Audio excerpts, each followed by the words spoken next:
갈라디아 4장 6절과 로마서 9장 8절입니다. 갈라디아서 4장 6절, 로마서 9장 8절입니다.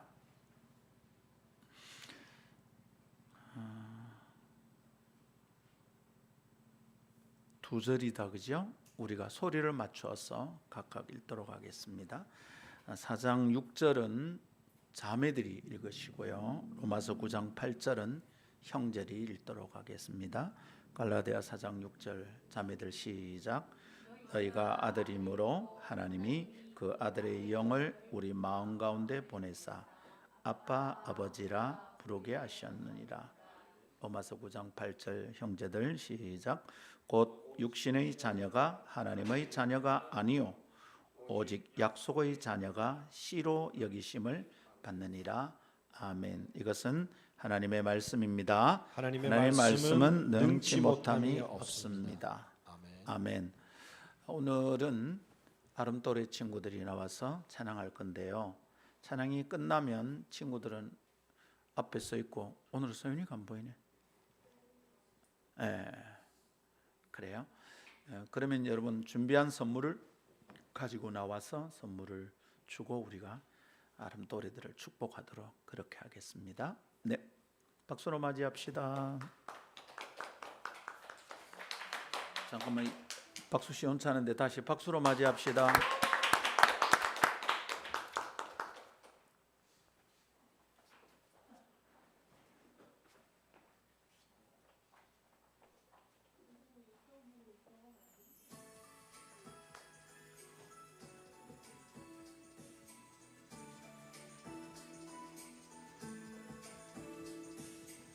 하늘에 계신 우리 아버지여, 이름이 거룩히 여김을 받으시오며 나라의 임하옵시며 이제 하늘에서 이룬 것 같이 땅에서도 이루어지이다. 우리에게 일용할 양식을 주옵시고 우리가 우리에게 죄 지은 자를 사하여 준 것 같이 우리를 사하여 주옵시고 우리를 시험에 들게 하지 마옵시고 다만 악에서 구하옵소서. 내게 나라와 권세와 영광이 아버지께 영원히 있사옵나이다. 아멘.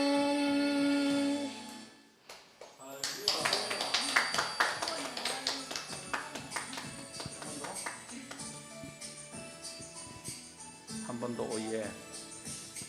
하늘에 계신 우리 아버지여, 이름이 거룩히 여김을 받으시오며 나라의 임하옵시며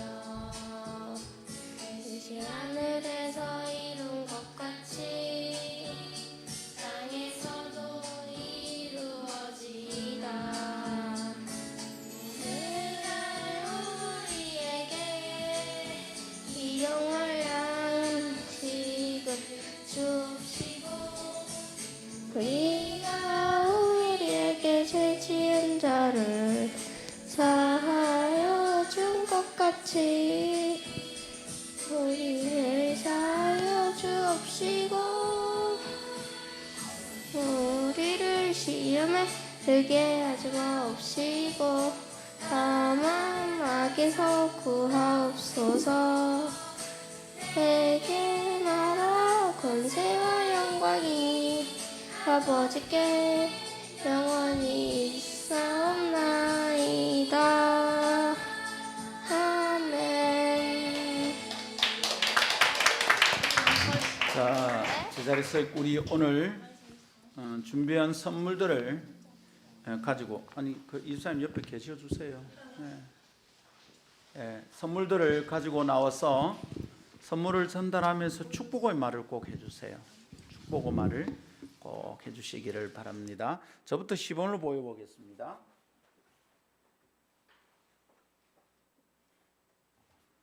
자, 은선아, 목사님이 선물 너무 색칠하기야. 은선이가 색칠을 하면서 은선이 마음이 하나님의 은혜로 잘 색깔 칠해지긴 하되 성진을 위해서는 만화 액티비티 성경을 준비했습니다. 구약 1, 구약 2는 소연이도 준비되어 있으니까 번갈아 가면서 가. 와, 좀 비싼 거야.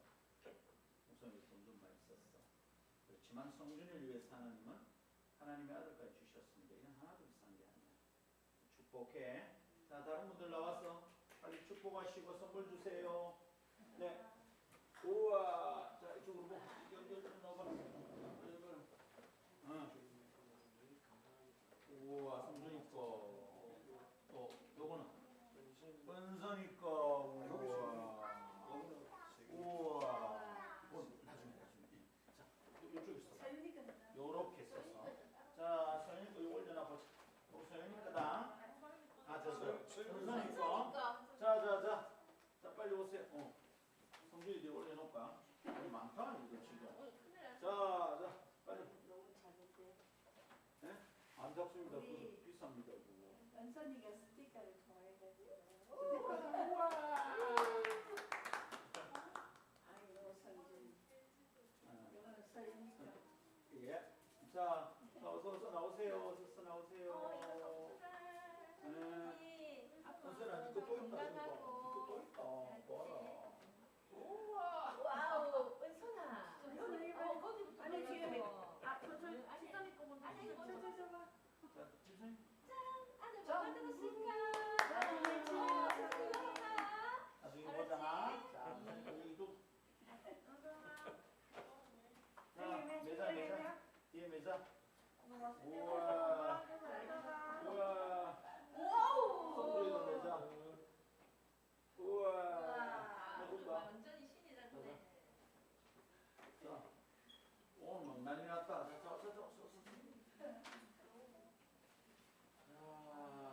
선물이가 대표로 같이.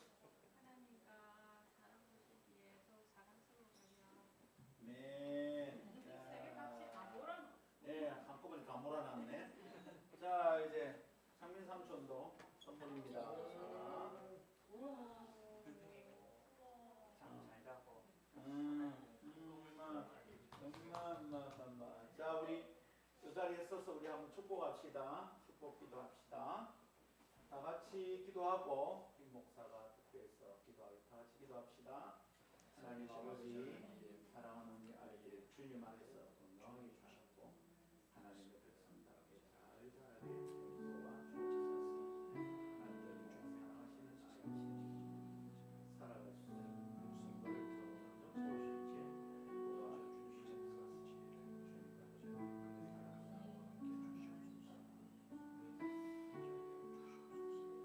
하나님 아버지, 우리 교회에 선물로 보내주신 이 귀한 친구들을 축복합니다.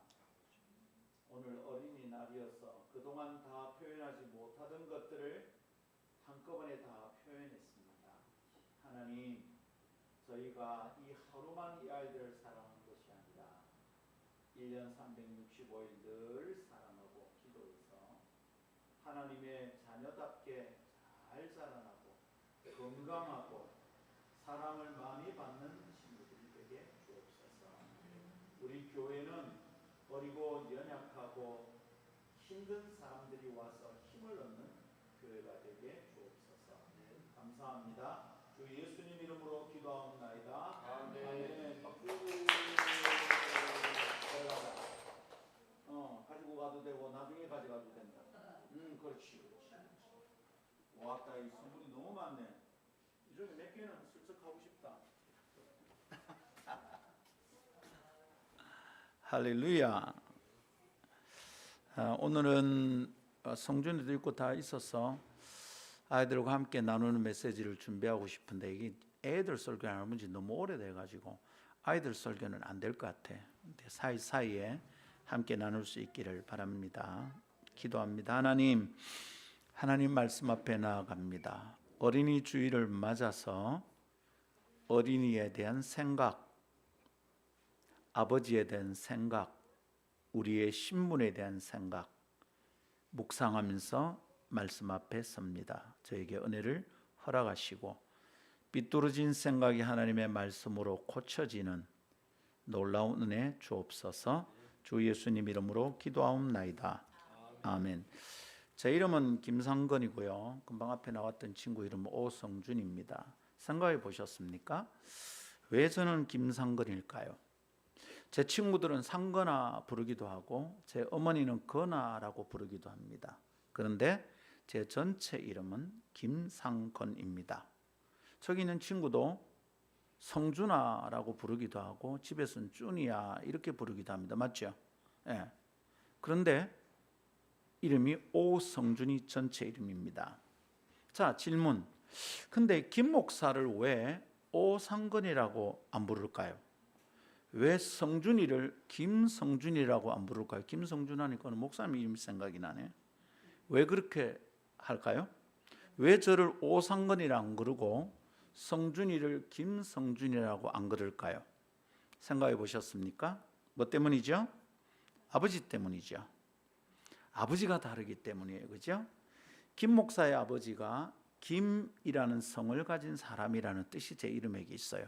그리고 오성준이라는 이름에 오자가 붙는 것은 성준이의 아빠가 오시성을 가지고 있기 때문입니다. 그러니까 우리 이름 앞에 있는 제일 앞에 있는 이 이름은 우리 아버지가 누구인지를 설명하는 말입니다. 그러니까 내가 김상건 할 때 김자를 힘주어 말하려면 우리 아버지에게 내가 떳떳함이 있어야 될 것 같아요. 자, 여러분 이렇게 우리 아버지가 김이라는 성을 가지고 있기 때문에 제가 김상건이란 말은 또한 약속과 관련되어 있어요. 약속. 우리나라에서는 그렇게 하기로 약속되어 있어요. 아버지가 오시면 아이도 오신 거예요. 아버지가 안 쉬니까 딸내미는 뭔 씨입니까? 김재현이죠. 그죠? 그럴 수는 없어요. 약속이 아버지가 안 쉬면 딸은 안 쉬야. 아버지가 성시니까 아들은 무슨 성이겠어요? 성창민이지. 이건 약속이에요, 여러분. 근데 이 약속은 행정적이고 법적인 약속일 뿐만 아니라 이 성씨 안에 있는 약속은 아버지가 누군지 알아보도록 정해진 사회적 약속일 뿐만 아니라 그 성을 가진 아버지가 이 아이의 모든 것을 책임지겠다는 약속이 내 이름의 첫 자리에 들어있는 거예요. 그래서 여러분 제가 어린 시절에 뭘 잘못하면 학교에서 뭐라 그럽니까? 네가 책임니까 임만 네가 혼이 나야지. 그렇게 안 끝나요. 가서 아버지 모시고 와. 왜 그렇습니까? 내 성의 앞자리, 내 이름의 앞자리가 표현하는 나타내는 그 아버지에게 나에 대한 책임이 있다는 뜻인 거죠. 여러분, 우리 이름에 이런 뜻이 있다 이 말이죠. 근데 예수 믿는다는 것도 똑같은 뜻이 있어요. 비슷해요. 우리가 예수 믿는다는 말은 우리의 아버지가 누군지를 설명하는 거예요. 내가 하늘에 계신 아버지라고 기도할 때는 내 아버지가 누군지를 설명하는 거예요. 우리 아버지가 하나님이라는 것을 내가 인정하고 그걸 받아들이고 믿는 것을 우리는 예수 믿는다고 말하는 거예요. 그 내가 예수 믿는 사람이다 말할 때는 내 아버지가 누구다? 하나님이다라는 뜻이 들어있어요. 김 목사 예수 믿습니다. 그렇다면 김 목사의 아버지가 누구라는 겁니까? 하나님이란 뜻입니다. 그리고 성준이도 예수 믿습니다. 성준이 맞나? 성준아, 성준이 예수 믿나? 그럼 성준이 아버지가 누구라는 거야?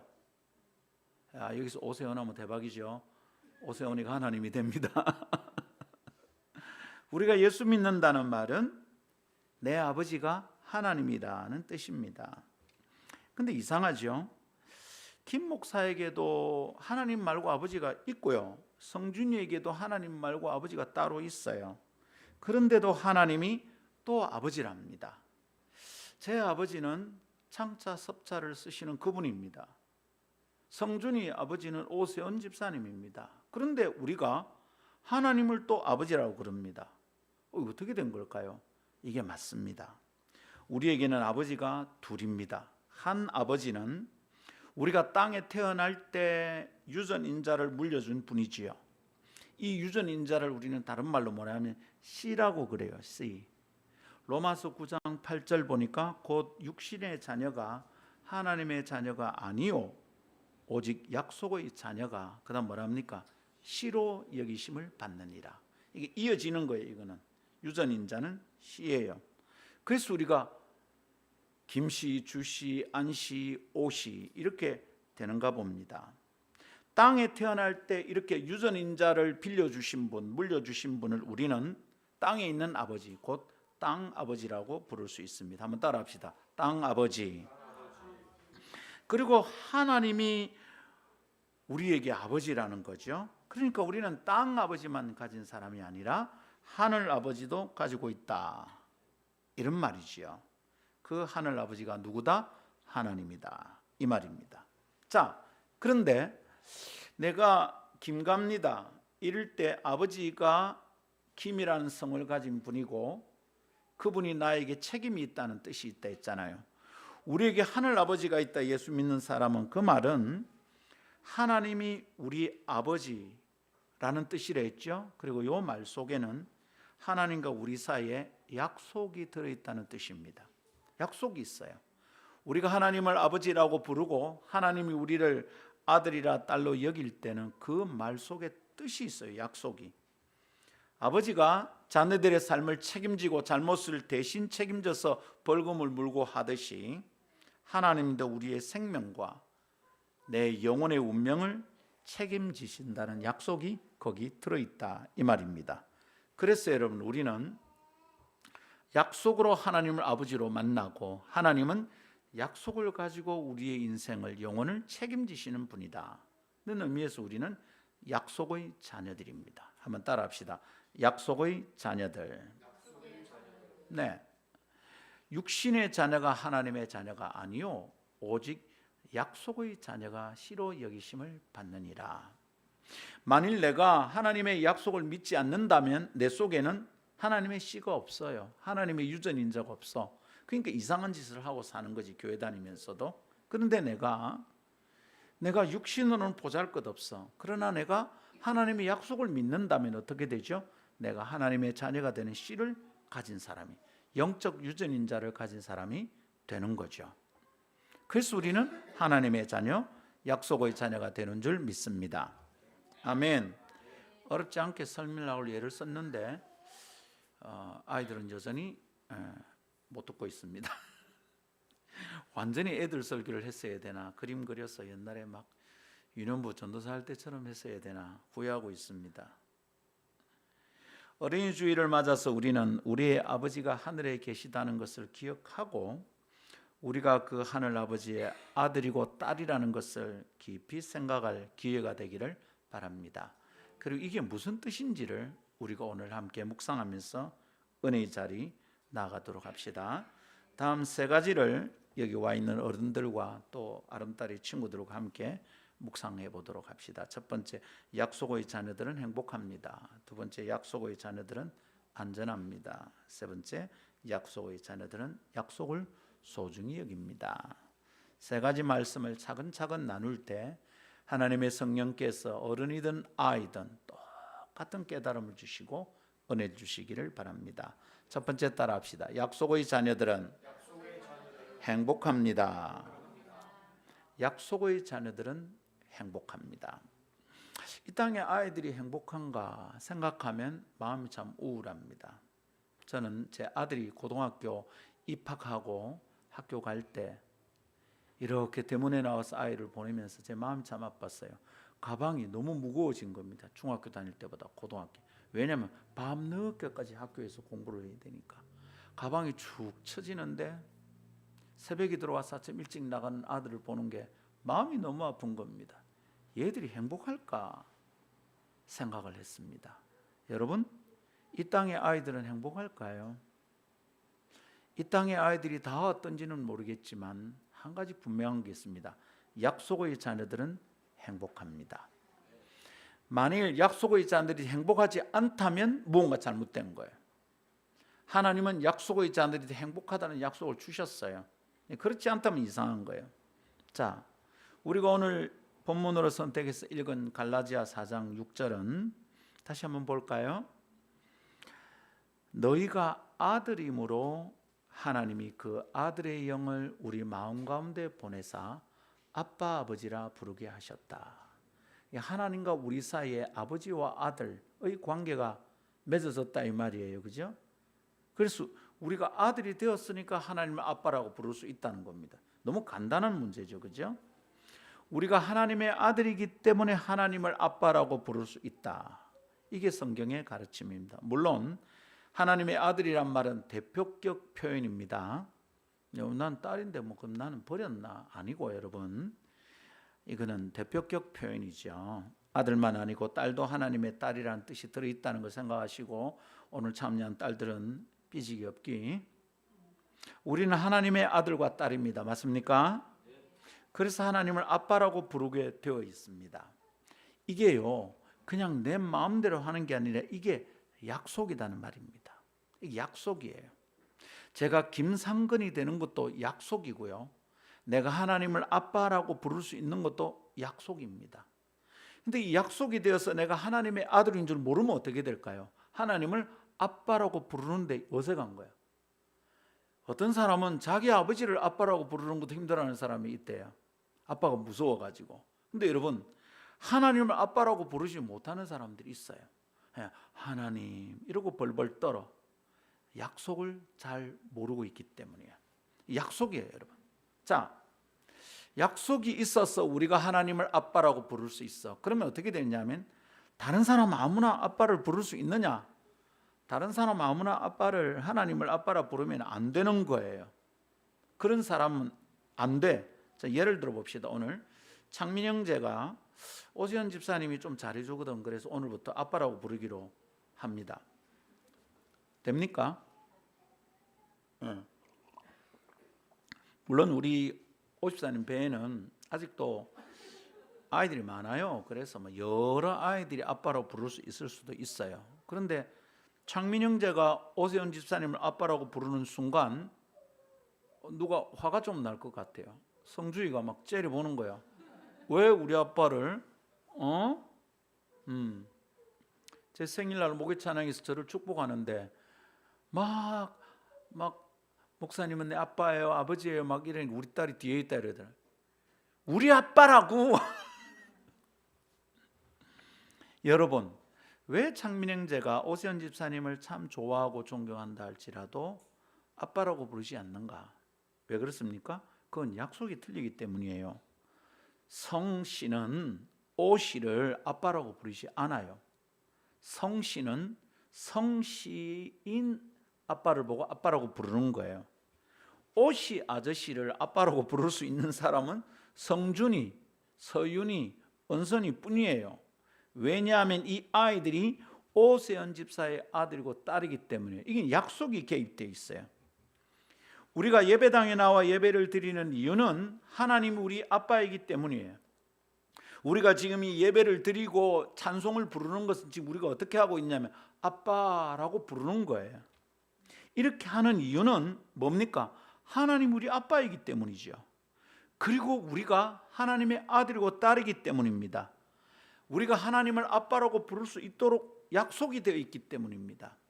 아무나 하나님을 아빠라고 부르면 안 됩니다. 아무나 하나님이 기도를 들으신다고 기도할 수도 없습니다. 약속이 되어 있어야 돼요. 그래서 여러분, 이렇게 하나님을 아빠라고 부를 수 있는 하나님의 아들이 되고 딸이 된 우리들을 뭐라고 그러냐면 약속의 자녀라고 부르는 겁니다. 우리는 그렇게 약속이 되어 있는 거예요. 옆 사람에게 축복합시다. 당신은 약속의 자녀입니다. 할렐루야. 우리가 아들이기 때문에 하나님을 아빠라고 부르세요. 로마서 9장 8절에 다시 보지만 육신의 자녀가 다 하나님의 자녀가 아니라는 거예요. 예배당에 오는 사람이 어쩌면 다 하나님의 자녀가 아닐 수 있어요. 약속이 있고 약속을 믿는 사람들이 오직 약속의 자녀가 씨로 여기심을 받느니라. 그 사람들에게 하나님의 유전인자가 있는 거죠. 영적인 유전인자가 있어. 그래서 시간이 가면 갈수록 어떻게 됩니까? 유전인자가 발동이 되면 어떻게 되죠? 자꾸 아버지를 닮아가. 예. 몇 년 전에는 제 자매가 엄마를 덜 닮았다 생각하는데 시간이 가니까 자꾸만 판박입니다. 요거 왜 이랬죠? 유전인자 씨가 들어있어 그래. 못 속여요. 시간이 가면 드러나. 그 하나님을 아버지라고 부른다. 우리에게 그런 약속이 있어. 하나님의 유전인자를 물려받았다면 시간이 갈수록 점점 하나님을 닮아야 돼. 이게 정상이에요. 근데 교회를 아무리 떠나들어도 10년, 20년 예수를 믿는다고 하는데도 안 닮아간다면 우리는 의심해야 돼. 아, 얘는 육신의 자녀인가 보다. 예배당에 그냥 몸만 오는 사람인가 보다. 약속의 자녀가 아닌가 보다. 하나님의 씨가 그 사람 속에 잘 없는가 보다. 영적인 유전인자가 없는가 보다. 의심해 볼 수 있어요. 예배당에는 앉아있지만 천국에서는 못 볼 확률이 굉장히 높겠죠. 조심해야 합니다. 자, 그런데 이렇게 약속의 자녀가 된 우리는 뭐가 좋을까요? 뭐 주일날 지금 놀러 가기도 해야 되는데 왜 여기 왔냐고. 이게 좋은 거냐고. 돈 번 대로 막 쓰면 되는데 11조 여러분 그거 모아서 적금하면 엄청난 돈입니다. 예. 제 11조를 온팍 적금을 하면 제가 상당히 돈을 많이 모았을 것 같습니다. 근데 왜 그 짓을 합니까? 그게 좋은 겁니까? 약속의 자녀들은 어떤 좋은 게 있을까요? 생각해 봤습니까? 첫 번째로 뭐가 좋으냐면 약속의 자녀들은 행복합니다. 만일 오늘 여러분이 행복하지 않다면 내가 약속의 자녀가 맞나? 의심해 봐야 합니다. 약속의 자녀들은 행복합니다. 왜 그렇죠? 왜 약속의 자녀들은 행복합니까? 복을 많이 받으니까 그렇지, 잘 살게 되니까 그렇지, 막 기도 응답이 되니까 부자가 되니까 그렇지. 틀렸습니다. 그래서 행복한 것 아닙니다. 그래서 행복하면 아니 이재용이가 제일 행복하지, 돈이 제일 많은데. 근데 여러분, 우리는 그렇기 때문에 행복한 거 아니에요. 약속의 자녀들은 행복하다, 부자가 되니까 이러면 세상에는 우리나 다른 게 아무것도 없어. 육신의 자녀나 뭐 영의 자녀나 약속의 자녀나 차이가 없잖아요. 약속의 자녀가 행복한 것은 약속을 지키시는 아버지 때문입니다. 내 때문이 아니에요. 약속을 지키시는 아버지 때문에 약속의 자녀들은 행복해요. 약속의 자녀들에게는 누가 있죠? 약속의 아버지가 있죠. 그냥 아들에게는 아버지가 있지만 약속의 아들에게는 약속의 아버지가 있어요. 아멘입니까? 근데 그 약속의 아버지는 왜 약속의 아버지냐면 약속을 하기 때문에 약속의 아버지가 아니고 약속을 한 것을 잘 지키시기 때문에 약속의 아버지십니다. 그래서 약속의 자녀들은 행복합니다. 여러분 보십시오. 약속을 하고 그 약속을 지키고 싶은 마음은 어떤 마음일까요? 이 마음은 사랑입니다. 제가 고성에 한번 가겠습니다. 말은 수없이 했어. 근데 고성에 안 가. 이러면 약속이 안 지켜지는 거잖아요. 그죠? 네. 왜 이러냐? 약속을 지키지 않는다는 말은 그 사람을 소중히 여기지 않는 마음이 있죠. 근데 사랑하면 약속의 상대를 소중히 여기면 약속을 지키려고 애를 쓰게 됩니다. 하나님은 우리에게 약속을 지켜주시는 분이에요. 왜냐하면 하나님이 우리를 사랑하기 때문입니다. 아버지가 아들과 딸을 사랑해서 약속을 하고 그 약속을 지킨다는 말은 그 아들과 딸을 무시하지 않는 마음이 약속 안에 있어요. 애들이 조용히 아빠가 그럴 수 있지 무시하는 거잖아요. 그 약속을 어깁니다. 아니야, 내가 애들하고 약속했잖아, 지켜야지. 소중히 여기는 마음이, 이게 뭐예요? 이게 사랑이죠. 내 네 사랑한다 그러면서도 함부로 대하고 말하고 무시한다면 사랑의 증거는 없는 겁니다. 그런 거 믿으면 안 됩니다. 하나님은 좋은 것을 약속하고 좋은 것을 주고 싶은 마음을 가지신 분입니다. 사랑이 있으신 분이죠. 그렇게 아들에게 딸에게 약속한 걸 지키고 싶은 마음이 좋은 아버지들에게는 있습니다. 그런 아버지를 가지고 있는 어린이들은 행복할 겁니다. 제가 볼 때는 성준이나 서윤이나 은선이는 상당히 행복한 축에 들어가는 아이들이 아닌가 싶어요. 보고 있으면 저 집의 아버지는 지 몸이 부러져도 어떻게든지 아들 향한 약속을 지키려고 굉장히 애를 씁니다. 맞죠? 성준아 맞지? 아빠가 어떻게든 약속을 지켜보려고 애를 쓰지, 그지? 아니, 이런 약속 말고 7시 전에 제발 집에 들어오세요. 그 약속 지키다 누구 밥도 못 사준대. 회사에서 잘리니까 안 돼. 그거는. 그런 아버지가 있다면 참 행복하겠습니다. 저는 제 딸아이에게 좋은 것을 주고 싶은 마음이 참 많아요. 그래서 막 약속을 해요. 딸아, 아빠는 너에게 미니 쿠퍼를 사주고 싶다. 제 꿈에는 몇 번이나 약속을 해서 사줬습니다. 근데 현실에서는 그게 잘 안 되네. 약속을 못 지킬 때가 참 많아요. 자, 그런데 하나님 어떤 분이냐?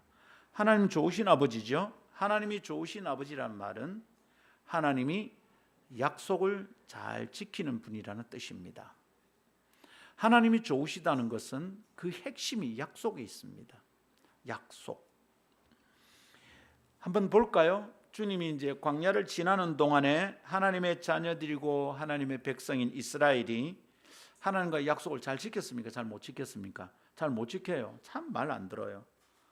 이럴 때 이제 참 말을 안 듣는다고 말할 때 이제 우리가 쉽게 하는 말로 뭐가 있습니까? 편하게 하면 참 더럽게 말 안 듣는다 이럽니다. 우리 어머니 표현입니다. 저희 어머니는 뭘 안 좋은 것을 항상 더럽다 이러는 거예요. 세상에 빕스에 모시고 갔어요. 어버이날에 빕스 비싼 데 모시고 간 거예요. 우리는 한번 이렇게 어머니 이런 것도 있습니다. 갔는데 전신에 풀떼기가 아이고 더러워라. 우리 어머니는 좀 마음에 안 드는 걸 항상 더럽다고 그래요. 우리 어머니는 마음에 안 드는 걸 두 가지로 표현하는데 하나는 더럽다. 두 번째는 월남산이가 이거 월남 깔치고 이게 월남쌀이고 뭐 이거는 월남빵이고 이러면 안 좋다는 뜻이에요. 베트남 사람들 들으시면 안 되는데 여러분 이스라엘이 광야를 지나는 동안에 참 더럽게 말을 안 들었어요. 그런데 이렇게 말을 안 들으면 어떻게 됩니까? 확 그냥 막 이래야 되는데 그들이 말을 안 듣는데도 불구하고 하나님은 하나님의 약속을 지켜주셨어요. 얘들은 계속 약속을 어기는데 하나님은 계속 약속을 지켜주셨어요. 이집트에서 나올 때 하나님이 약속하셨거든. 너희들을 젖과 꿀이 흐르는 땅으로 인도하겠다. 약속의 땅을 너희에게 주겠다. 약속하셨어요. 근데 그 광야를 지나면 사는 꼬라지를 보니까 이 좋은 것을 안 주고 싶어. 됐어. 너희는 애굽으로 돌려보내겠어. 그래 할 만한데 안 그랬어요. 끝까지 약속을 지켜서 그 땅으로 인도하여 그 민족을 거기에 살게 하셔서 지금도 거기 살고 있어요. 김 목사 마음 같아서는 싹 쓸어버리고 싶어. 그냥 확 쓸어가지고 막 홍해 다 집어넣고 싶어. 얘들 말고 다른 민족을 일으켜서 좀 데려가고 싶어. 이집트에 다른 민족도 많았는데 데리고 가고 싶어. 여러분 아시죠?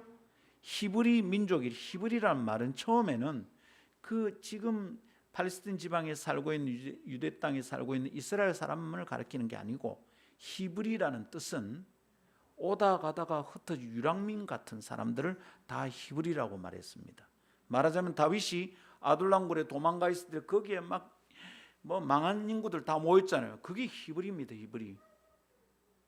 뭐가 잘났다고 데리고 나와서 젖과 꿀이 흐르는 땅은요. 이집트에는 그런 히브리들이 많았어요. 아브라함의 자손들만 히브리 민족이 아니었다고. 그게 지금은 아브라함의 자손들만 히브리 민족으로 굳어버렸지만 처음엔 히브루라는 말은 떠돌이란 말이에요. 정처 없이 불쌍한 인간들이에요. 한둘이겠어요. 그 불쌍한 인간들이 하나님이 안 도와주면 행복하지 할 수 없는 인간들이 얼마나 많았겠냐고. 조금만 잘 돼주면 하나님 아버지하고 막 졸졸 따라다닐 사람들이 수없이 많을 텐데 왜 이 아들이냐고. 끝까지 포기하지 않는 이유는 하나님이 약속의 아버지이기 때문입니다. 할렐루야. 하나님은 이 땅에 있는 좀 삐뚤한 아버지들과는 정말 달랐어요.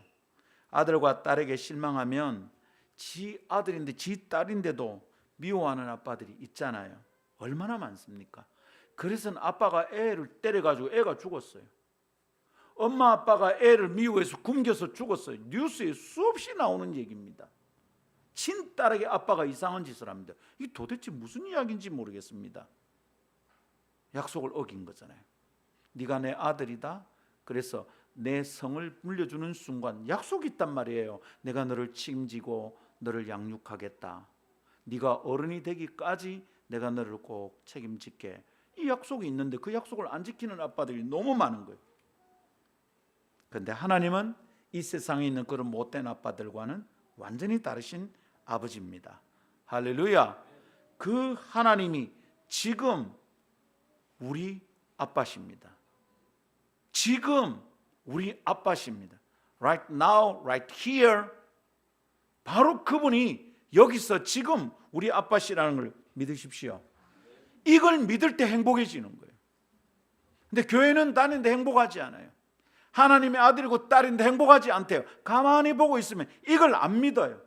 하나님이 내 약속의 아버지라는 걸 안 믿어요. 하나님이 내게 약속하신 것을 끝까지 지키시라는 걸 안 믿어. 그러니까 자꾸 자기가 뭘 하려고 해. 하려고 하니까 안 되니까 짜증내. 감사할 줄 몰라. 이런 어리석은 사람들이 어디 있을까?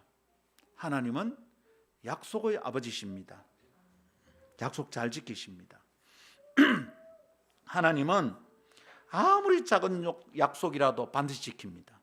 하나님은 아무리 보잘것없어 보이는 사람의 기도라도 무시하지 않고 들어주십니다. 하나님은 가난한 사람과의 약속이든지 부자와의 약속이든지 서울대 나온 사람과의 약속이든지 대학도 안 나온 사람의 약속이든지 하나님은 누구와도 약속을 하시면 그 모든 약속을 똑같은 크기로 소중히 여겨주시고 반드시 약속을 지켜주십니다.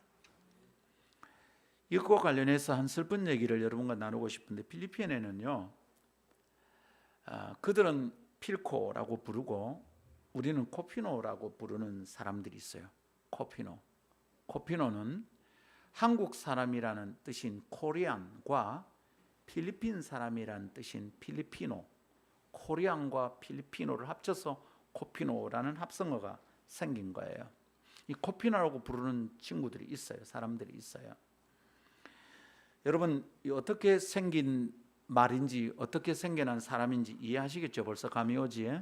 한국 남자들이 필리핀 여인들을 사랑해서 뿌려놓은 한국 시들입니다. 유학생들이고 잠시 직업 때문에 갔던 사람들입니다. 어떨 때는 여행을 하다가 만난 여인과 사랑을 해서 태어난 아이들이 코피노입니다. 그들은 현실적으로 매우 고단하고 힘든 삶을 살고 있어요. 굉장히 불안해요. 그 코피노들이 모여있는 마을은 거의 시궁창이에요. 너무너무 힘들어요. 한때 제 아내는 필리핀에 사는 동안 코피노 삶이 너무너무 힘들어 보였어. 그들을 위한 사역을 하려고 생각을 했습니다. 사실은 지금도 아내는 필리핀 보내달래 사역한다고 선교하러 간다고 그래서 제가 막 빌고 붙들고 있습니다. 나는 어쩌라고 나도 불쌍하다. 당신이 거기 가보면 내가 히브리다 히브리. 그 친구들을 보면서 저는 어린 적 우리 생각이 납니다. 우리 어릴 때는 아이노쿠라고 놀렸던 친구들이 있어요. 일본 말이잖아요. 아이노 고녀라라는 뜻입니다. 알록달록하다는 말이잖아요. 그죠? 한국 어머니들이 미군과의 사이에서 태어난 아이들이 있었어요. 그냥 한국말을 쓰는데 한국 이름을 가지고 있어요. 엄마 성을 따라서. 아빠 성이 없어요. 엄마 성을 따라서. 이 약속이 잘못된 거죠. 아버지가 태어나면 아빠 성을 주어서 아빠 성을 딱 붙여야 되는데 약속이 틀린 거예요. 그런 아이노쿠들이 있었는데 혼혈아들 말입니다. 그들의 삶 참 답답하고 참 고단했습니다. 지금도 사실은 그런 사람들이 겪는 인종차별의 문제가 이 땅에서 매우 심각합니다. 우리는 순혈주의가 있잖아요. 우리나라는. 그래서 혼혈에 대해서 우리는 굉장히 거부감이 있어요. 지금 많이 좋아졌죠. 다문화 가정들이 많이 생겼어.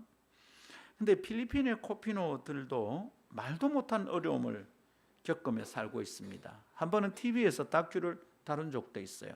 어느 선교단체에서는 코피노들의 아버지를 찾아서 연결해 주려고 애를 쓰고 있고 한국에 있는 아버지들은 그 선교단체 사람들이 너무 미운 거예요. 잊고 살고 묻혀서 살고 싶은데 이 코피노들의 불행은 어디서 시작되었을까요? 그들의 불행은 어디서 시작돼요? 필리핀에 태어난 게 불행입니까? 가난한 게 불행입니까? 뭐가 불행입니까? 그들의 불행은 아버지 때문입니다. 약속을 지키지 않는 아버지들 때문입니다. 한국에 돌아가면 반드시 내가 데리고 오겠다. 내가 한국에 가서 엄마 아빠의 허락을 받아서 당신하고 이 아이를 데리고 갈게. 철석같이 그 약속을 믿었었는데 강간무소식입니다. 마음은 타들어가다가 나중에 문드러집니다. 살아있지만 죽음같이 살아갑니다. 버림받았습니다. 약속을 잘 지키지 않는 아빠 때문에 코피노들은 불행합니다. 약속이 있는데도 약속의 자녀답게 살 수 없는 그리스도인들하고 비슷해. 그러나 그리스도인들은 너무 엉뚱해. 코피노의 아버지는 약속을 지키지 않아서 그들이 불행하지만 우리는 약속의 자녀인데 약속의 아버지가 계신데 하나님의 약속을 안 믿어 불행합니다. 약속의 자녀들은 그러나 행복합니다. 어떻게 행복해지죠? 잘 돼가니까, 돈을 버니까, 좋은 대학에 막 가니까, 좋은 직장에 들어가니까. No! 우리의 아버지, 약속의 아버지가 나와 한 약속을 신실하게 지키시기 때문에 나는 행복한 겁니다. 할렐루야. 오늘 성준이나 은선이는 행복하겠다, 그죠? 선물을 이래 많이 받았어. 올해는 좀 제일 많은 것 같아, 그죠? 그리고 돈들도 많이 쓰신 것 같아요. 그래서 오늘 저녁에 집에 가면 성준이가 행복할까? 행복하면 좋겠습니다. 그러나 성준이가 나이가 들고 커가고 어른이 되어가는 과정에서 오늘 나눈 이 말씀을 꼭 깨닫는 날이 오길 바라요. 나는 돈이 좀 더 많아지면 행복한 게 아니라 내 아버지 하나님이 나와 이 약속을 꼭 지켜주시기 때문에 내가 참 행복하다. 이걸 깨닫는 순간 완전히 다른 삶을 살 수 있는 줄 믿습니다. 두 번째 따라합시다. 약속의 자녀들은 안전합니다. 약속의 자녀들이 누릴 수 있는 복이, 좋은 것이 두 번째 이겁니다. 약속의 자녀들은 안전합니다. 왜 그렇습니까? 약속의 자녀는 태권도를 잘하니까 모든 어려움을 막아설 수 있습니까? 힘이 좀 세니까. 저는 잘할 때 지금은 뭐 이게 고1 때 키로 멈춰가지고 키가 더 이상 안 컸죠. 이게 고3, 고1 때 키입니다. 제가 그때는 컸어요. 고1 때 제가 번호가 7번이었습니다. 큰 애들부터 1번 해가지고 상당히 컸죠. 60명 중에. 근데 고3 때 되니까 33번이 되더라고. 애들은 그런데 나는 더 이상 안 컸어. 덩치는 크고 힘도 셌기 때문에 누가 나를 지켜줄 필요가 없었어요. 나를 쉽게 안 건드렸어요. 그리고 또 성질도 사나웠거든요. 뭐 붙으면 말로도 못 이기고 하니까 친구들이 저를 별로 안 건드렸어요. 약속의 자녀들도 지 혼자 힘을 키우지 않으면 안전하지 않고, 힘이 센 아이들은, 예수생이들은 안전할까요? 예금이 빵빵하게 있으니까, 보험 다 드러났으니까 우리가 안전할까요? 틀렸습니다. 그런 것은 믿음이 아닙니다. 그거는 육신의 자녀들이 하는 이야기들입니다. 약속의 자녀들은 왜 안전합니까? 약속을 지킬 수 있는 아버지 때문입니다. 약속을 지키고 싶은 마음은 있으나 그것을 지켜낼 능력이 없다면 그런 아버지와 아들과 딸들은 매우 불안하죠. 약속은 했어요. 제가 김상건인 이유는 김자라는 성을 가는 아버지가 내를 책임지고 있잖아요. 약속이 있다는 뜻이라 했잖아요. 이게 약속이 사회적 약속이고 이게 우리나라 법의 약속이기도 해요. 제대로 양육 안 하면 법에서 이 사람 제어할 수 있어요. 그렇죠? 그래서 어지간한 아빠들은 내 아이가 성인이 될 때까지 양육을 책임져서 우리 흔히 하는 말로 빼 빠지게 일합니다. 자기 혼자만의 행복을 위해서면 그렇게 열심히 일 안 해도 됩니다. 이미 벌어놓은 거로 살아도 됩니다. 근데 왜 그렇게 몸이 고단하고 병이 들 만큼 일을 합니까? 성주이 때문이지, 은성이 때문이지. 얘들이 건강하고 행복하게 자라려고. 그게 약속이에요. 약속. 아빠들은 자기도 모르게 서약서를 아들하고 안 썼지만, 딸하고 뭐 계약서를 안 썼지만, 아이가 태어나서 이 애가 김나혜랑이가 되고 김나랑이가 되는 순간, 우리 아이들이 이나혜랑이 아니고 김나랑이가 되는 순간 내가 약속이 이미 되어버린 거예요. 그런데 약속을 했는데 이 약속을 지켜낼 능력이 없어. 그러면 아들과 딸들은 불안하겠죠. 아빠가 너를 꼭 지켜줄게, 걱정하지 마, 아빠가 꼭 지켜준다, 안심해. 그런데 그렇게 약속했지만 학교 가는 길에서 약속대로 물건을 내리지 않던 어떤 아저씨들 때문에 아가 죽었어요. 지난 주간에 있었던 이야기입니다. 우리 부산에 있었던 얘기입니다. 이게 슬픈 세상이잖아요. 약속했어. 아빠가 니를 항상 지켜줄게. 그런데 그 학교 가는 길에 어린아이의 아빠가 그곳에 있었더라면 아빠가 자기 목숨을 바쳐서도 자기 아이를 지킬 수 있었을 거야. 근데 그때 그 아빠는 그렇게 할 수 없어. 아빠는 일하는 직장이 있었어. 애는 학교 가는 길에 있어. 이 학교 가는 길에 아빠가 함께 할 수 없었어. 함께 할 수 있었다면 그 일꾼들은 막대기 같은 거 집어넣다가 안 멈추니까 그냥 물러났지만 아빠는 자기 몸을 던져서라도 아이를 지켰을 겁니다. 근데 여러분, 그 아이의 아빠가 그럴 수 없었던 거야. 직장에 가야 되잖아. 그래서 아빠들은 마음이 힘들고 슬퍼요. 내가 이 아이를 언제까지 지켜줄 수 있을까? 내가 이 아이를 언제까지 책임질 수 있을까? 나는 점점 힘이 없어가는데, 나는 점점 늙어가는데, 이제 나는 곧 은퇴하는데 나는 언제까지 이 아이를 지킬 수 있을까? 그래서 아빠들이 슬퍼요. 참 힘들어요. 언제나 내 아이들과 함께 하고 싶은데 그럴 수가 없잖아요. 그러나 하나님은 달라요. 하나님은 함께 하겠다고 약속하시고 그 약속을 지켜주셔요. 이 약속을 지키려고 하나님이 선택하신 놀라운 일, 자기의 친아들과 이별하셨어요. 우리와 언제나 함께 있기 위해서 이 약속을 지키시려고 하나님은 친아들을 이 땅에 보내셨어요. 그 아들 이름이 뭐라고요? 예수. 그 예수님의 다른 이름이, 별명이 뭡니까? 임마누엘. 그 뜻이 뭡니까? 하나님이 우리와 함께 하신다는 거예요. 예수님의 이름 뜻이 하나님 우리와 함께 하는 거예요. 그래서 이 예수님을 마음에 영접한 사람, 하나님과의 약속을 믿는 사람, 예수님을 마음에 영접했다는 말은 하나님의 약속을 믿는다는 뜻이에요. 그래서 그 약속을 믿고 그 예수님을 믿는 사람은 어떻게 되는 거죠? 예수님이 내 속에 있으니까 나는 임마누엘가 있는 거죠. 곧 하나님이 나와 항상 함께 하는 거예요. 이 약속을 믿는 사람들이 약속의 자녀입니다. 하나님 어디 있노? 이 사람들은 약속의 자녀가 아니야. 믿을 줄을 몰라. 믿음을 어떻게 누려야 되는지를 몰라. 믿음을 사용하는 방법을 몰라요. 여러분, 임마누엘로 우리에게 오신 예수님은 하나님의 약속이에요. 내가 너와 함께 할게. 언제나 함께 할게. 땅 아버지들은 학교 가는 길에 아이와 함께 하지 못해서 사고가 날 수 있지만 하늘 아버지는 임마누엘 우리와 함께 하신 줄 믿습니다. 이 약속을 믿는 게 믿음입니다. 우리는 그때 그 믿음을 사용해야 돼. 아무도 없는 것 같잖아요. 외롭잖아요. 어떨 때는 억울한 일을 당해서 사람들로부터 쫓겨날 수도 있어요. 못된 것에 끌려갈 수도 있어요. 나 혼자야. 나는 왜 이래 외로워. 그때마다 우리는 믿음을 사용할 수 있어야 돼. 하나님이 임마누엘 하신다 했잖아. 그분은 약속의 아버지고 나는 약속의 자녀잖아. 그때 우리는 전혀 다른 삶을 살 수 있는 줄 믿습니다. 무엇보다 중요한 약속은 구원에 대한 약속입니다. 우리는 구원받을 수 있을지에 대한 불안이 늘 있거든요. 인간 본연의 본능이에요. 하나님은 우리를 구원하십니까? 여러분 스스로 배짱으로 믿어서는 안 돼요. 약속이 있어야 돼요. 약속이. 그리고 그 약속이 지켜진다는 보장이 있어야 돼요. 하나님은 예수님을 보내셨어요. 그리고 예수님이 우리를 위해 죽으셨어요. 이것을 믿고 받아들이는 사람은 구원해 주신다고 약속하셨습니다. 예수의 보혈을 믿는 사람은 구원받는다. 하나님이 그렇게 약속해놨기 때문에 그렇게 믿어서 구원받는 겁니다.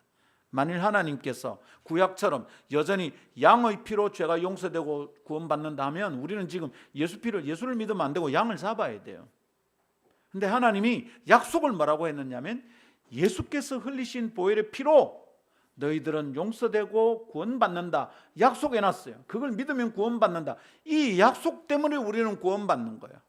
내 믿음 때문에 구원받는 게 아니고 약속 때문에 구원받는 거예요. 할렐루야. 그러니까 우리가 붙들어야 될 건 뭐예요? 약속이에요. 내가 더 잘 믿으려고 내 믿음을 붙드는 게 아니라 약속을 붙들어야 돼. 이 약속을 붙드는 게 물론 믿음이지만 내가 더 믿음을 굳게 붙잡으려고 잘 믿으려고 애를 쓴다고 구원받는 게 아니에요. 내가 더 착하게 살려고 애를 쓰기 때문에 구원받는 게 아니에요. 우리가 구원받는 이유는 무엇 때문이라고요? 약속 때문에 약속. 그 약속을 붙들어야 되는 거죠. 할렐루야. 하나님이 그렇게 약속하시고요. 그 약속을 하나님은 천년 전에도 지금에도 똑같이 지켜주십니다. 하나님은 못난 사람에게도 그 약속을 지켜주시고 잘났다 싶은 인간에게도 그 약속을 지켜주십니다. 세상은 달라요. 못난 인간들을 대하는 것과 잘난 인간들을 대하는 게 확 다르거든요. 근데 하나님은 똑같아요. 성질이 좀 못돼 먹은 사람에게도 하나님이 약속하셨으니 약속대로 용서하시고 구원해 주십니다. 무슨 말입니까? 사람 때문에 구원의 약속이 달라지지 않는다는 거예요. 사람의 형편 때문에 구원의 약속이 달라지지 않아요. 사람의 학벌 때문에, 사람의 재산 때문에, 사람의 키나 외모 때문에, 사람의 지능 때문에, 사람의 성격 때문에 하나님의 구원의 약속이 달라지지 않습니다. 그러니까 여러분 안심하세요. 약속의 자녀들은 안전합니다. 우리가 감사하고 기쁘고 살 재미가 나고 점점 더 주님을 사랑하고 싶은 것은 바로 여기서 시작되는 거예요. 이야, 내가 약속의 자녀가 된 것이 내 하나님 아버지가 약속의 아버지라는 게 너무 중요한 거구나. 내가 뭘 잘해야 나는 천국 가는 게 아닌구나. 이게 진짜 너무 소중한 일이구나.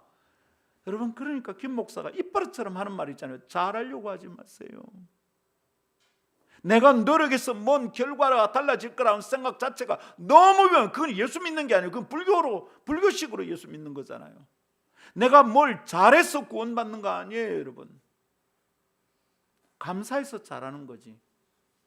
이거 잊어버리고 내가 노력해서 사람들이 인정을 받겠다, 교회에서 믿음 좋은 사람처럼 진정은 십자가의 원수예요, 여러분. 이 믿음의 도리를 너무 모르는 거예요. 들으십시오. 사람 때문에 구원의 약속이 달라지지 않습니다.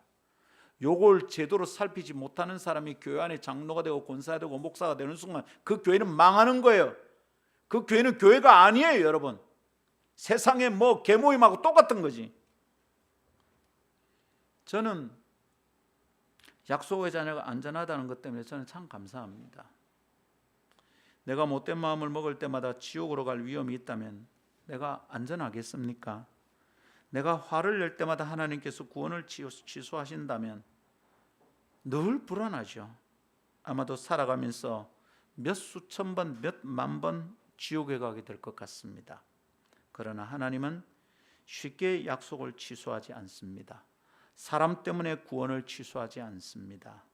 하나님의 약속 때문에 구원의 약속은 견고합니다. 지켜집니다. 그러니까 약속의 자녀들은 안전합니다. 불안하지 않아도 돼요. 우울증에 걸리지 않아도 돼요. 밤잠을 못 자면서 끙끙거리지 않아도 돼요.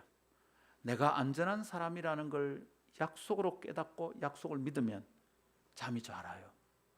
불안하지 않아도 돼요. 행복한 삶을 살 수 있는 줄 믿습니다. 이것을 생각하면 사람들의 말 때문에 내가 열받을 필요 없고 친구들의 칭찬 때문에 괜히 어깨 으쓱거릴 필요 전혀 없어요. 나도 늘 그러한 신실한 하나님을 닮아서 흔들림 없이 살아가게 될 줄 믿습니다.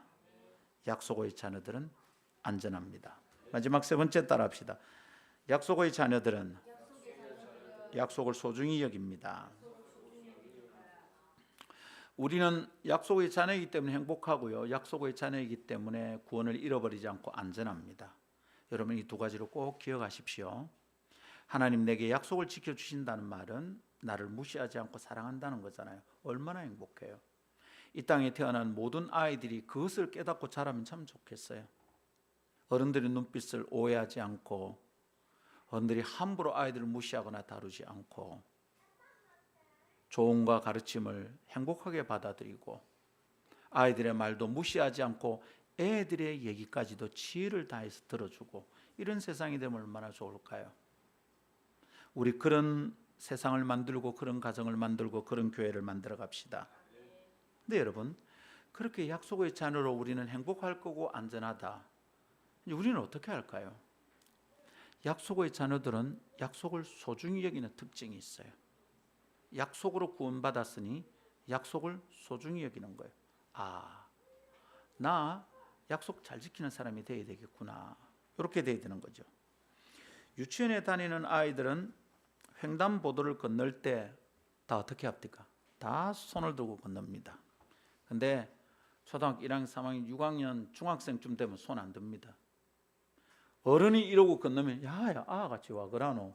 옆에서 친구들이 막 핀잔을 줍니다. 가끔 30대 40대인데도 손 들고 지나가는 사람을 가끔 봅니다.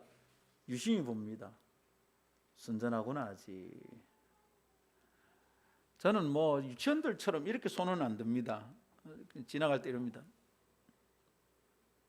좀 멋있게 보이려고. 감사합니다. 뭐 이러기도 합니다. 유치원에 다니는 어린이들은 반드시 손을 바짝 듭니다. 거의 귀에 붙여서. 그렇게 배웠고요. 그렇게 하는 것이 좋은 것이라는 걸 애들이 알고 있습니다. 자, 손을 드는 건 뭐죠? 약속과 관련된 겁니다. 손을 들어서 내가 내 생각을 표시하는 거잖아요. 나 지금 건너가요 이 말입니다. 내가 건너갑니다. 그런 신호를 운전자에게 보내는 거고, 그러면 운전자는 그 신호를 보내는 아이들이 횡단보도에 들어서 멈춰야 됩니다. 이게 약속입니다. 이게 우리 사회가 가지고 있는 약속입니다. 유치원에 다니는 아이들은 이 약속을 성실하게 지킵니다. 빨간불이면 안 건너갑니다. 근데 가끔 애는 안 갈라는데 엄마가 빨간불인데 건너가는 엄마들을 봅니다. 제가 이 동네에서 몇 번 봤어요. 그래서 제가 말했습니다. 어머니, 애가 보고 있어요. 애가 결국 손을 놨어. 엄마 혼자 건너갔어. 엄마가 말하는 거야. 빨리 건너와. 애는 빨간불인데 안 가지. 참 이상해. 유치원에 다니는 아들은 이 약속을 성실히 지켜요. 그런데 나이가 들수록 점점 그렇게 하지 않아. 그리고 어른이 되어서는 횡단보도가 아닌 곳에서도 막 지나가요. 빨간 신호등에도 막 지나가는 운전자는 그래서 사람을 다치게 만들고 죽여요. 이런 사람들이 사는 세상은 위험해요. 왜요? 약속을 지키지 않기 때문입니다. 약속은 소중해요, 여러분. 예수 믿는 사람들이 이 땅에 하나님 나라가 임하게 되어야 된다는 게 뭐냐면 하나님의 뜻이기 때문에, 약속이 하나님의 뜻이기 때문입니다. 제 아내는 이래 고속도로를 달리다 보면 표지가 딱 돼 있잖아요. 그 표지 딱 지킵니다. 50km, 50km. 어떨 때는 좀 답답해. 여보, 카메라 없을 때는 좀 빨리 가면 안 될까? 내가 지금 강사로 가야 되는데 딱 지키는 겁니다. 여보, 카메라 오면 좀 멈추고 빨리 가자고. 그럴 때는 김영만 집사님 모시고 가는 게 너무 편해요. 50, 카메라 없으면 막 달려. 150 달릴 판이야. 카메라 오면 딱 멈춰요. 너무 정확하게 멈춰. 전 누구를 칭찬하고 누구를 지금 디스하는 걸까요? 귀 있는 자는 알아서 들을지인저. 여러분, 약속을 지키는 사람들이 이 땅에 많으면 많을수록 이 땅은 행복해집니다. 약속이 법입니다. 질서는 사회적 약속입니다. 법은 행정적인 권세가 있는 약속입니다. 약속을 어기면 이 세상은 엉망진창이 됩니다. 약속을 지켜야 되겠습니다. 자, 근데 예수님께서 이런 말씀을 하신 적이 있어요. 유치원 아이들이 그런 걸 보다가 예수님이 이런 말씀하셨다는 게 난 너무 소중하게 깨달아지는 겁니다. 어린이들이 예수님께 나오는 것을 막아서고 있는 제자들에게 막 화를 낸 거예요. 애들이 막 오니까 제자들이 말한 거예요. 애들은 가. 그러니까 예수님이 화가 났어요. 아주 중요한 말씀을 하셨죠. 마가복음 10장 14절. 예수께서 보시고 노하시어 이르되, 화를 냈다 이 말입니다. 그냥 그러지 마라 한 게 아니라 예수님이 빡쳐서 말씀하시되, 예수님이 킹받아 말씀하시되, 요즘 젊은이들 말입니다. 그죠? 어린아이들이 내게 오는 것을 용납하고 금하지 말라. 하나님의 나라가 이런 자의 것이니라. 여러분, 이 무슨 애들처럼 얼라같이 해야 된다는 말인가? 이 말씀을 생각할 때마다 나는 손 들고 횡단보도를 건너가는 아이들을 항상 생각합니다. 애들은 약속 지키거든. 이 약속이 지켜질 거라고 믿고 있거든. 손을 드는데 과속한 아저씨에게 애들이 다치잖아요. 어른들이 누구를 멀게 됩니까? 그래도 좌우를 보고 가야지. 왜 애를 멀게? 애는 약속을 지켰는데. 어른은 혼을 내야지. 얘는 약속을 지켜서 손 들고 지나가잖아. 그러면 멈춰줘야지. 약속을 지켜줘야지. 하늘나라는 어떤 나라입니까? 약속한 것을 실행하면 그 약속이 지켜지는 나라예요.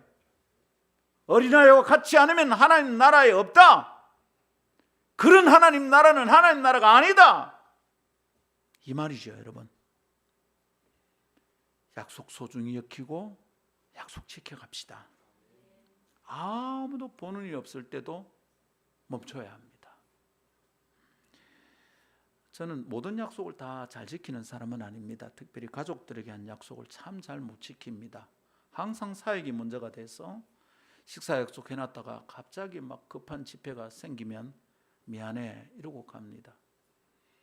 아들을 초등학교 4학년 때부터 선교지에 비전주의 갈 때마다 데리고 다녔는데 키르기스탄 갔는데 데려가는데 보니까 가고 싶어 하더라고요. 적금을 넣었어요.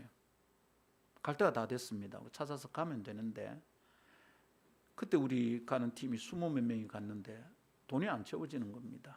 그래서 제가 하랑아 다음에 가자. 그리고 그 적금을 찾아서 집어넣습니다. 참 약속을 잘 못 지키는 아빠입니다. 그래서 애들에게 참 미안하고 가족에게 참 미안해요. 근데 제가 하나님과 약속하고 이 세상을 살아가면서 지켜야 될 약속은 지켜야 되겠구나 애를 쓰고 있는 중입니다. 한 번은 이제 제가 부산 진역에 있는 교회 사역하고 있을 때인데 금요일 날 어떻게 참여하게 됐어요. 금요기도에 잘 못 가거든요. 주말에 학생 사역이 너무 많아서. 근데 마치고 그날만 제가 설교를 했던 것 같아요. 마치고 이제 집사님이 저희 집이 수영이니까 태워주는 겁니다. 문영고개를 넘었습니다. 새벽입니다. 새벽 12시가 이미 넘었습니다. 쫙 달리는 그 속도 봤거든요. 밤에 차가 없으니까 쫙 내려가는데 이제 대연역 목골역 있는 쪽에 다 돼가는 그거 와서 갑자기 브레이크를 푹 밟는 겁니다. 신호가 빨간불로 딱 바뀌었어요. 노란불 뜰 때 제가 봤거든요. 브레이크 밟는가 보자 지켜봤는데 브레이크를 딱 아무도 없어요. 차도 없고 사람도 없습니다. 브레이크를 딱 밟습니다. 그래서 제가 어이구야 집사님 멋있습니다 라고 말을 하는데 뭐라는 줄 압니까? 이경규가 볼라. 그때 이경규가 간다는 프로그램이 있었거든. 신호 지키는지 냉장고 양심 냉장고 선물하고 있었잖아요. 빨간불이니까 브레이크를 탁 밟으면서 이경규가 볼라. 그날 우리 집 갈 때까지 제가 그 문영 고개에서 수영까지 가는 동안 계속 멀겠습니다. 하나님 안 보시는 겁네. 하나님 안 보여? 하나님 눈은 안 겁나요? 이경구가 하나님보다 더 겁나네. 애들은 이경규가 안 봐도 약속을 지킵니다. 손 딱 들고 지나갑니다. 빨간불에는 안 건너갑니다. 별것 아닌 것 같지만 여러분 이것이 행복하고 안전한 세상의 기초입니다. 그리고 하나님 나라의 기초입니다. 하나님이 주인이고 왕인 나라가 하나님 나라인데 그 나라는 어린이들의 나라랍니다. 주님이 왜 이렇게 말씀하신지 기억해야 합니다. 김 목사는 그것이 약속 때문이라고 생각합니다. 그렇게 해석합니다. 약속 때문이다. 아이들은 약속 꼭 지키려고 한다. 약속 안 지키는 어른들 때문에 애들이 망가지는 겁니다. 하나님의 나라는 약속의 나라, 곧 언약의 나라입니다. 약속 때문에 가는 나라고 약속을 소중히 여기는 나라입니다. 하나님의 말씀의 약속을 자꾸 읽고 자꾸 깨달아 하나님이 무엇을 약속했는지 나는 무슨 약속을 지켜야 되는지 자꾸 말씀을 배우고 깨달아야 합니다. 성경 안 읽잖아요. 안 읽으니까 하나님의 약속이 뭔지를 몰라요. 어떻게 살아갈까요? 다른 정보를 따라 살아가는 거죠. 세상에 듣는 얘기로 살아갑니다. 친구들끼리 만나서 얘기하면 그 말대로 살아갑니다. 그 말이 다 맞는 것 같습니다. 성경을 안 읽으니까 하나님의 약속이 뭔지를 전혀 모른 채 약속의 자녀로서의 아름다움을 다 잃어버리고 살아간다 이 말입니다. 약속을 소중히 여기는 나라가 하나님 나라입니다. 그 하나님 나라는 약속을 지키는 사람들, 약속을 소중히 여기는 사람들에게 어울리고요. 그런 사람들이 모이는 나라입니다. 그래서 어른이들이 그 나라의 주인이 될 수 있다고 주님이 말씀하셨다 해석합니다. 김 목사의 해석입니다. 근데 나이가 들수록 점점 지혜로워질수록 경험이 늘어갈수록 자꾸만 약속을 어기는 사람들이 많아집니다. 이상한 세상이 되는 거죠. 하나님 나라와는 정반대가 되는 겁니다. 그러니 이 세상은 멸망해야 되는 겁니다. 하나님 나라가 이 땅에 와야 하는 겁니다. 이 세상을 살다 보면 점점 약속을 소중히 여기지 않는 사람들을 많이 만나게 됩니다. 작년쯤 만나고 끝났으면 좋겠는데 올해 또 만납니다. 와, 그런 인간들이 얼마나 많은지. 뉴스에 나오는 모든 아픈 이야기들은 전부 약속을 어긴 사람들이 만든 사건들입니다. 그래서 우리는 어찌해야 됩니까? 이 세상의 하나님 나라가 되기 위해서는 이 세상의 원칙과 거꾸로 살아야 합니다. 반대 정신으로 살아야 합니다. 너희들은 손해보지 않으려고 약속을 어기구나. 너희의 이익 때문에 약속을 어기구나. 우리는 손해를 보더라도 약속을 지켜야 하겠다. 우리 교회에 있다가 다른 교회로 옮기신 분 계신데 꽤 오래됐습니다. 굉장히 여기 계신 분들은 그분이 누군지 얼굴을 아는 분이 없습니다. 제 아내 말고는 없습니다. 근데 이분이 이제 우리 교회에 있는 동안에 약속을 했어요. 우리 아이들이 밖에서 공부할 때니까 학비를 매달 1년 동안 100만 원씩 헌금하겠다. 꼬박꼬박 했습니다. 우리 교회에서 한 5개월 정도 한 4개월 정도 머물렀습니다. 그리고 건축원금, 성경금 작정했잖아요. 교회를 옮겼어요. 9월 달에 옮겼는데 9, 10, 11, 12 넉 달 동안 건축원금, 성경금, 연말까지 다 꼬박꼬박 매달 보냈습니다. 그리고 4월에 약속을 했는데 그 다음 4월까지 우리 집 아이들을 위해서 100만 원 꼬박꼬박 약속. 물론 여러분 그분은 되게 가난한 분이 아니어서 돈을 보낼 능력은 있습니다. 근데 아시죠 여러분? 돈 있다고 약속 지키는 것 아닙니다. 그분은 저하고 스타일이 많이 달랐어요. 함께 있으면 갈등이 자꾸 일어나지만 그분이 가진 그런 마음 자세는 정말 존경이 되더라고요. 참 신실한 사람이구나. 우리 교회 안에 그런 사람 더 많아지면 좋겠어요. 세상 사람들이 볼 때 저 사람은 약속을 꼭 지키는 사람이다. 그런 사람이 더 많아지면 좋겠고 교회가 그런 사람들의 모임이 되기를 기대합니다. 할렐루야. 말씀 맺읍시다. 하나님의 자녀들, 곧 약속의 아버지를 모시고 사는 약속의 자녀들은 약속을 소중히 여기는 사람이 되어야 합니다. 그래서 그 하나님의 DNA, 하나님의 씨가 우리 속에 있으니까 이 씨를 닮아서 그 DNA대로 점점 신실한 사람이 되어가야겠습니다. 어린이날을 맞이한 우리 어린이들을 우리는 그런 사람으로 잘 키워갑시다. 애들 앞에서 우리가 한 말을 잘 지키는 약속 있는 사람 되기를 바랍니다. 하나님의 자녀인 모든 사람들은 다 그런 사람이 되도록 해야겠습니다. 우리가 보기에 어른이어도 하나님께는 어린 자녀들이니까 우리 모두 하나님 나라에 어울리는 약속의 자녀로 살아갈 수 있기를 바랍니다. 할렐루야. 찬송합시다.